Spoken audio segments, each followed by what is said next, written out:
Hi guys, in this video I will teach you a formula of rank.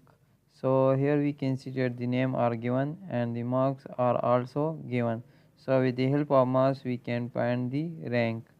So I have typed a formula like equal or in rank bracket and select this cell, the first one, and comma, then select all the numbers and then press F4.